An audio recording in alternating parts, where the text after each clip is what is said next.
Oke, kembali lagi bersama channel saya Movie Mining. Tonton sampai akhir karena filmnya sangat bagus sekali dan jangan lupa juga siapkan kopi dan rokok supaya kalian bisa menonton film ini dengan enjoy. Dan di video kali ini saya akan menceritakan film Secret. Jika kalian menyukai video ini jangan lupa subscribe, like, and comment. Di awal ini kita diperlihatkan dengan sosok wanita bernama Ji-yoon sedang bercermin seraya bersolek menggunakan lipstik valet dan memakai anting favoritnya. Kemudian muncul suaminya yang seorang detektif kepolisian yaitu Detektif Kim menghampirinya dan bertanya akan pergi kemana, namun Ji-yoon tidak menghiraukannya karena ada Mei Rani dan pergi meninggalkannya begitu saja. Selanjutnya nampak seseorang yang bernama Cho sedang menagih kepada pengutang yang bernama Suk-jon. Cuma maksa harus membayar hutangnya esok hari untuk mengiyakan permintaannya, namun sambil menggerutu kepada Suk-jon kalau ia akan membunuhnya. Di sisi lain nampak seorang berjalan ketika menaiki tangga ia berpapasan dengan Suk-jon. Ternyata di sana Kim bertemu dengan Cho. Istrinya pulang dengan keadaan yang berantakan dan salah satu antingnya pun hilang. Kim khawatir, dia pun bertanya kepada Ji-yoon. Namun ingin tak membahasnya dan pergi ke dalam kamar. Kemudian ada telepon dari kantor polisi bahwa terjadi pembunuhan. Dia pun bergegas untuk olah TKP. Detektif menemukan bukti gelas kaca dengan noda lipstik berwarna valet. Kim mengetahui hal itu pun kaget karena sama persis seperti yang dipakai oleh istrinya Ji-yoon. Dikejutkan lagi dengan adanya anting milik Ji-yoon. Dia pun mengambil anting dengan sembunyi-sembunyi agar tidak diketahui oleh orang lain. Selalu muncul salah satu saksi yang katanya pada saat kejadian itu dia ada di sana. Dia pun menginterogasinya dan jawaban saksi itu benar. Dia melihat wanita yang seksi dengan wajah yang cantik berada di sana saat kejadian pembunuhan tersebut. Cara bicaranya yang agak aneh membuat Kim curiga. Ia pun menarik lengannya dan mendapati ia sedang memakai narkoba.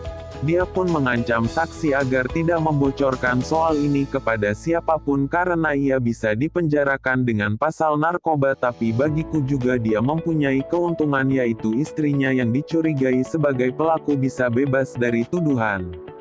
Lalu Kim menghilangkan bukti yang ada di kelas itu dengan memancing amarah Cho agar berkelahi dan memecahkan gelas tersebut. Rencananya pun berhasil. Kim menanyakan mengenai kejadian pembunuhan di apartemen itu kepada istrinya Ji-yoon, namun ia bersikeras tak ingin membahasnya. Saat rapat kedua dari tim kasus ini mengatakan kalau itu ternyata kakak dari ketua gangster.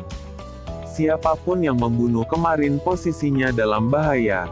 Kemudian mengirim orang yang diduga pelaku. Ternyata dia adalah Suk-jon. Diinterogasi namun semua jawabannya tidak ada.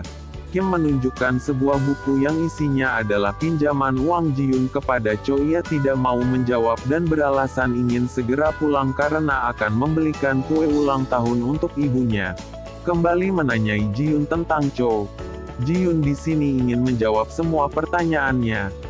Ji-yoon bermaksud ingin melindungi diri dari bahaya marah karena ia hanya peduli pada masalah dirinya sendiri. Ia pun pergi dengan cepat meninggalkan Kim. Hari berikutnya Tuan Serigala ke kantor polisi untuk menemui Kim. Tidak percaya pelakunya adalah Suk-jon. Syukur ia berkesimpulan orang yang lucu bukanlah orang yang profesional untuk menemui tim detektif. Wanita ini menyimpulkan bahwa rekaman pertama memang tidak benar, yang kedua dan ketiga barulah berhasil membuatku terbunuh dan bisa saja pelakunya seorang perempuan. Kim pun hanya bisa diam mendengar hari itu. Saya mendapat telepon dari tim kepolisian soal rekaman CCTV yang mana wajah sang pelaku akan terungkap. Dia pun bergegas ke ruang CCTV ingin mengambil rekaman itu agar tidak ditonton oleh semuanya. Langkahnya terlambat karena rekaman sudah lebih dulu diambil oleh Cho. Mereka pun menyaksikan bersama rekaman CCTV itu saat wajah akan terlihat. Tiba-tiba rekaman itu rusak. Kim pun merasa beruntung akan hal itu. Kemudian kita mengajak Ji-yoon ke tempat hiburan. Ji-yoon marah karena Kim sudah menduga dirinya sebagai pelaku. Namun tiba-tiba ada telepon Ji-yoon berbunyi. Ia pun mengangkatnya dan pergi menjauhi Kim. Didatangi oleh badut dan badut menawarkan coklat. Jika ia membeli 2 ia akan mendapatkan 1 bonus. Namun Ji-yoon pun kembali dan Kim pun mengusir badut itu. untuk pindah ke Amerika agar terbebas dari para gangster namun mengabaikannya dan memilih pergi. Selalu muncul SMS berupa video yang isinya adalah rekaman CCTV dan benar saja wajah yang ada di sana adalah wajah istrinya, Ji-yoon. Kemudian ada telepon dari seseorang yang tidak dikenal. Ia berkata bahwa Kim sudah mendapat bonus coklat yaitu rekaman video CCTV yang tadi dan sang penelepon mengatakan kalau istrinya sangat seksi dan melontarkan perkataan pelecehan yang membuat Kim marah dan mencari badut itu namun ia tidak menemukannya. Konser musik yang diikuti oleh Ji-yoon pun dimulai namun Tuan Serigala dan anggotanya pun mulai mengajak serta membawa si saksi mata itu untuk menemukan jiwa. Setelah acara selesai Ji-yoon tahu bahwa Tuan Serigala sedang mencarinya. Ia pun bergegas kabur dan di sini muncul ketika di elevator salah satu anak buahnya berhasil menahan Kim dan Ji-yoon lalu Tuan Serigala yang membawa Sisi dia mendekati mereka berdua yang disuruh menunjukkan siapa wanita yang ada di rekaman CCTV itu. Ia mendekat ke arah Ji-yoon dan ternyata ia menunjuk ke arah poster yang terpasang di elevator. Tuan Serigala pun kecewa dan pergi meninggalkan mereka bertiga. Ji-yoon diperlihatkan rekaman CCTV itu oleh Kim kemudian bertanya kembali. Ji-yoon mengatakan ia tidak membunuh Cho lalu bertanya lagi, mengapa Ji-yoon berada di sana dan apa yang ia lakukan bersama cowok namun tidak ingin mengatakannya. Kim pun mulai kesal karena dia tidak mengatakan kebenarannya. Tiba-tiba ada panggilan masuk yang ternyata adalah si badut yang waktu itu. Lagi-lagi ia merayu Ji-yoon dengan perkataan pelecehan. Kim pun frustasi mendengarnya dan ingin menangis saat itu dan memohon apa saja pada si badut agar bisa mendapatkan informasi. Kemudian ia mengajaknya bertemu jam 8. Dengan memberi uang $30.000 dan Kim pun menyetujuinya. Hujan turun deras semalam itu. Dia membawa kartu dengan sejumlah uang sesuai dengan permintaan si badut. Kemudian ketika muncul si badut pun langsung mengejarnya. Saat sedang sibuk mencari dari belakang muncul si badut menendang Kim sampai tergeletak kemudian tas berisi uang itu diambilnya dan kemudian pergi. Kim dengan sisa tenaganya berusaha bangun dan berjalan untuk menangkap badut itu. Tiba-tiba pistol sudah ada di sisi kepalanya ketika pelatuknya ditarik dan siap untuk ditembak namun orang ini tidak bisa melakukannya membuat Kim menjadi mudah menangkap lengan orang itu dan ternyata itu adalah sosok Ji-yoon. Ia mengatakan bahwa pria badutlah yang nyuruh dirinya melakukan ini semua. Namun ia tidak sanggup dan meminta maaf pada Kim. Kim menanyakan tentang wajah dari badut ini tidak mengetahuinya tiba-tiba berkata kepada Kim jika dia benar pembunuhnya apa yang akan dilakukan kepada dirinya namun sebelum menjawab perkataan Suk-joon ada panggilan masuk dari si badut. Ia berkata ini tidak sesuai yang dijanjikan jadi harus mengirimnya lagi kalau tidak informasinya akan dijual kepada Tuan Serigala. Kim pun marah dan ketika berbalik arah Suk-joon menghilang. Kim dan Cho menemui tim detektif. Kembali ujar wanita ini di area kelamin Cho terdapat sidik jari namun ini milik laki-laki dan itu bukanlah milik Cho melainkan miliknya Suk-joon. Ji-yoon yang mendengar hal itu pun langsung berlari keluar dan mencari Suk-joon. Ia pergi ke klub mencari Suk-joon namun ia sudah menemukan Suk-joon yang sudah sekarat. Di saat nafas terakhirnya Ji-yoon menyuruh Kim untuk mengambil sesuatu di loker karena itu adalah petunjuk selanjutnya. Tidak mengerti apa yang dimaksud. Panggilan masuk dari pria badut itu pun muncul kembali menyuruh Kim untuk segera menemui istrinya yang ada di rumah sakit karena dia overdosis pil tidur dan pria badut mengatakan kalau ia sudah memberikan rekaman itu kepada Tuan Serigala. Dan membuatnya marah besar dibaca. Di rumah sakit benar saja sudah diincar oleh gangster Tuan Serigala. Kim menyuruh temannya untuk membawa Ji-yoon pergi jauh dan dia akan menahan Tuan Serigala.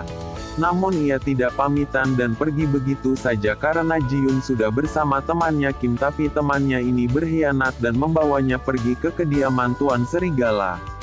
Ketika Tuan Serigala menginterogasi Ji-yoon ia mengaku tidak membunuh Cho. Namun bukan hal itu yang diinginkan oleh Tuan Serigala. Mulai barang berharga yang dicuri pelaku sebelum Cho meninggal, siapa yang menemukan 10 kilo narkoba dan kopi luwak yang sering dikonsumsi oleh Tuan Serigala. Kemudian muncul telepon masuk dari pria badut itu. Ya hebat, bisa menemukan apa yang Tuan Serigala cari.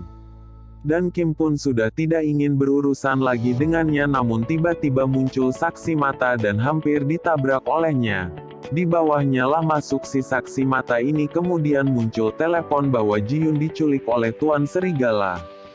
Kim pun bergegas untuk menyelamatkan Ji-Yun. Ia pun menelpon Tuan Serigala ingin bernegosiasi agar barang berharganya ditukar dengan Ji-Yun. Ketika sudah bertukar, Ji-Yun pun dibawa masuk ke dalam mobil dan langsung tancap gas untuk kabur, namun berhasil dihentikan oleh gangster dan akhirnya mereka pun terjebak. Disitulah saat-saat terakhir mereka tidak punya pilihan lain dan Kim berkata jujur kepada Ji-Yun bahwa ia telah berselingkuh dan ketika menjemput anaknya pulang sekolah terjadi kecelakaan akibat selingkuhannya yang menelpon dirinya.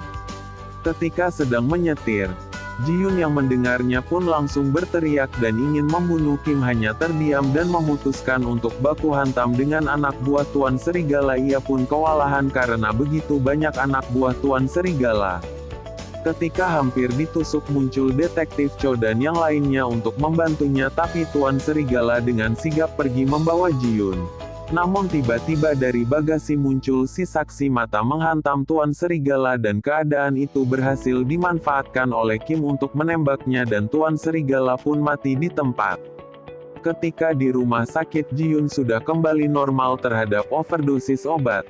Lalu muncul si saksi mata yang ingin menjenguk Kim.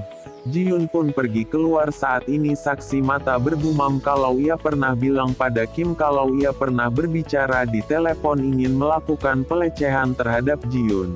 Mendengar itu pun langsung teringat kepada si pria badut. Ia ingin melakukan sesuatu tapi ia tidak berdaya dengan kondisinya sekarang. Saksi mata itu pun pergi keluar seraya berkata kalau ini semua belum berakhir. Dan film pun selesai. Terima kasih sudah menonton sampai akhir di video ini. Semoga kalian semua terhibur dengan video ini. Jangan lupa subscribe, like, and comment.